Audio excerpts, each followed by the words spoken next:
You're listening to Public Safety First, a podcast to help you learn about the First Responder Network Authority and how you can be part of the future of public safety technology. And now, your host, Dave Buchanan.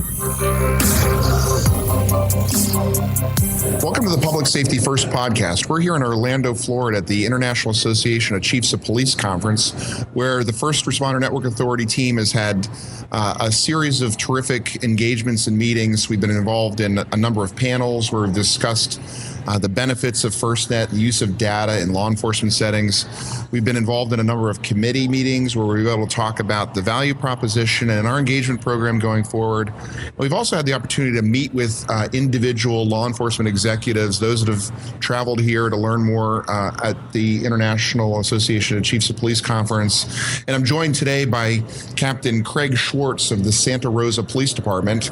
Welcome to the podcast, Craig. Thanks very much. Happy to be here.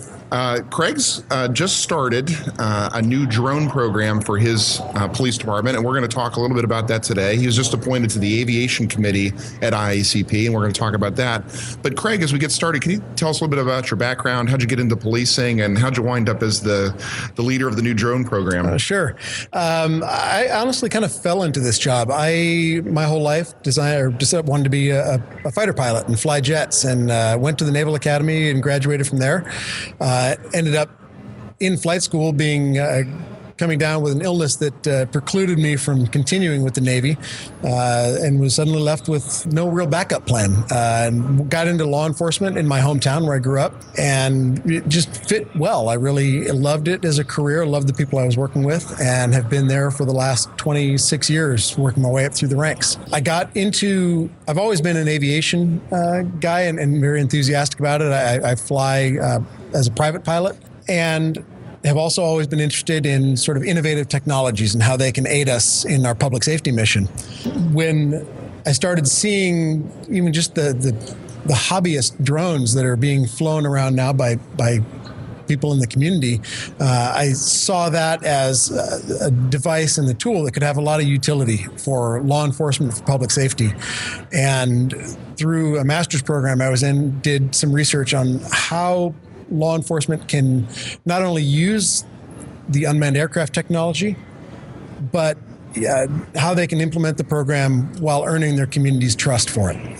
So let's talk about that a little bit. Earlier we were discussing, I'm fascinated by drones as well, and but really curious to hear you describe some of the law enforcement use cases associated with drones. I mean, everyone sort of knows what they are and has seen them here and there, but how are you using it, and can you describe the benefits you've already seen from your drone program? I think really the utility of drones in law enforcement in particular is a field that is just starting to open up. Really almost anything that you could use a police helicopter for, I think you will eventually be able to use a drone for, with the exception perhaps of rescues where you're actually trying to lift somebody out of a hazardous situation. I envisioned them initially using them for search and rescue, looking for missing persons, on perimeter searches where you may have a criminal suspect who has fled from law enforcement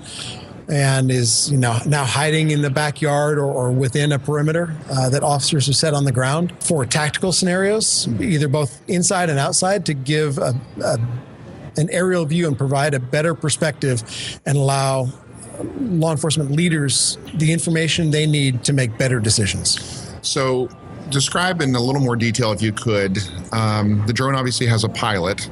The drone's going to, in that scenario, is going to have a camera. Is there, what kind of personnel does it take to operate the drone in that setting where you want to use it to give additional situational awareness or additional visibility to your law enforcement agency?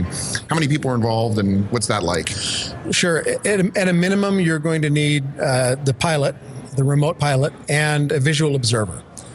You have to keep the drone within line of sight to comply with the law right now. So you're going to need somebody who's got eyeballs looking at the device the entire time it's in the air, and then the pilot who will be also focusing attention on the screen and the view that they're seeing from the drone's camera. You may, depending on the situation, need another person on the ground just to keep an eye on the pilot and the visual observer. There have been times where agencies have been using drones to, say, follow a fleeing suspect, and the drone operator, drone pilot, is looking at the screen saying, okay, well, he's coming down the street and he's going by oh, wait, that's me. And the guy runs right by him. And so you need to keep situational awareness on the ground as well. And then really it depends on, what level of scenario you're dealing with. But the ability to transmit the data from the drone to a larger screen where you could have an incident commander or a tactical commander, or to just officers in the field, to give them that better situational awareness would really help out too. And that's an exciting aspect that FirstNet could bring to this scenario you just described, is the ability to send that signal and those images and those video to any law enforcement personnel that needs that at your discretion. Be able to have the ability to do that, I think it could be really powerful. Exactly. Right now for ours, we're just getting our program started. So when we are getting the downlink from the drone's camera to the controller that we have out in the field, it's over just the Wi-Fi system from the drone to the controller or iPad that you have.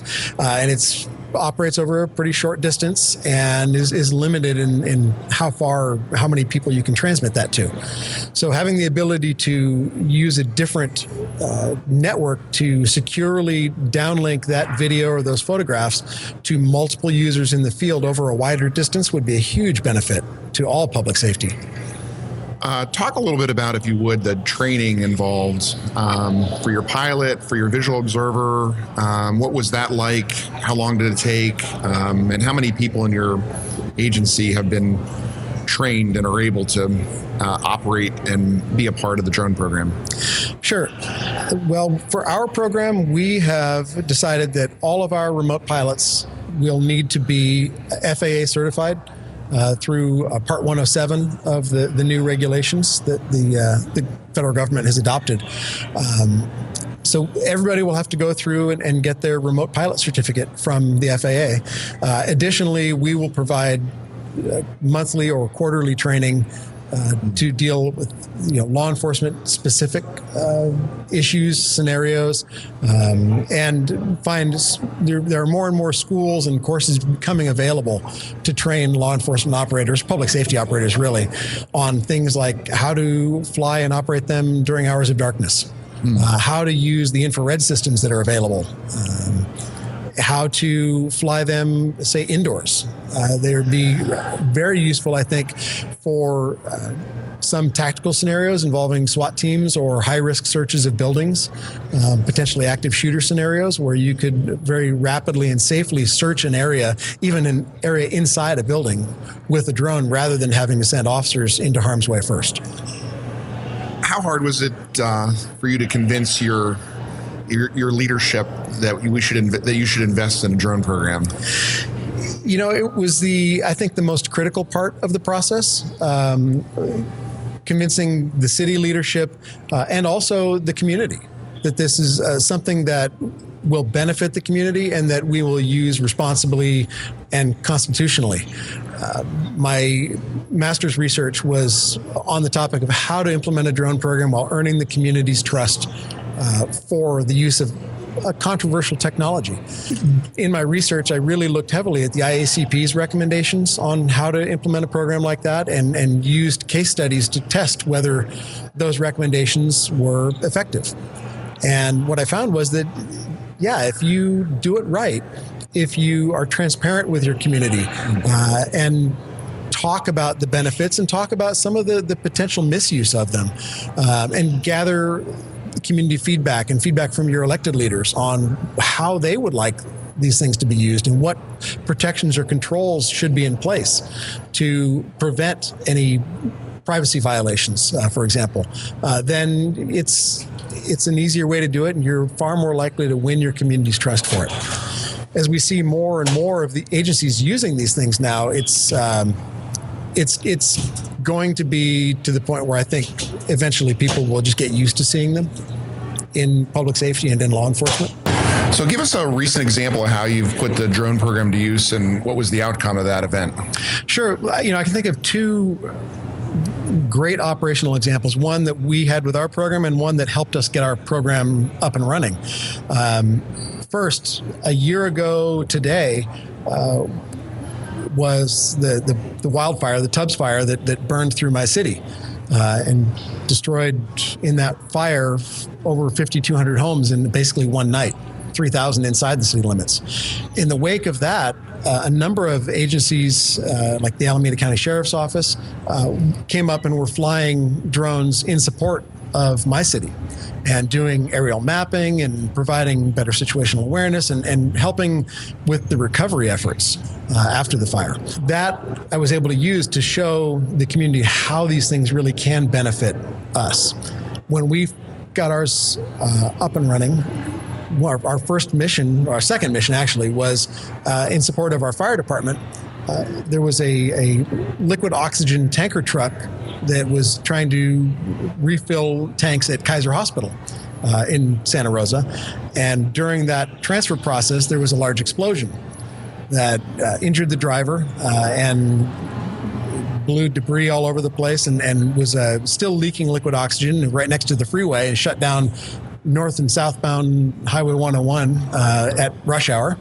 And we used the drone in support of the fire department and got an aerial view to provide their command post with an eyeball on what was happening. And we were able to get that resolved more quickly and safely for the firefighters, everybody at the hospital, and get the traffic open up on the freeway much faster. So we're here at ICP. You're part of the aviation committee. What are the issues that you're trying to tackle in the aviation committee? It's my first meeting with the committee, so I'm kind of waiting to see. I know that they've been focused heavily on unmanned aircraft, though, and I expect they will continue to be. Well, this has been great, Craig. I really appreciate your time today. Appreciate you sharing the details of the drone program at the Santa Rosa Police Department. I was glad to got a chance to meet you, and best wishes with the rest of the conference. Well, thank you very much, and thanks for having me. I appreciated the opportunity. Thanks for listening today. We're excited to have you join our podcast community. Make sure to subscribe on iTunes, SoundCloud, and YouTube. You can learn more about the First Responder Network Authority at firstnet.gov and learn about FirstNet products and services at firstnet.com.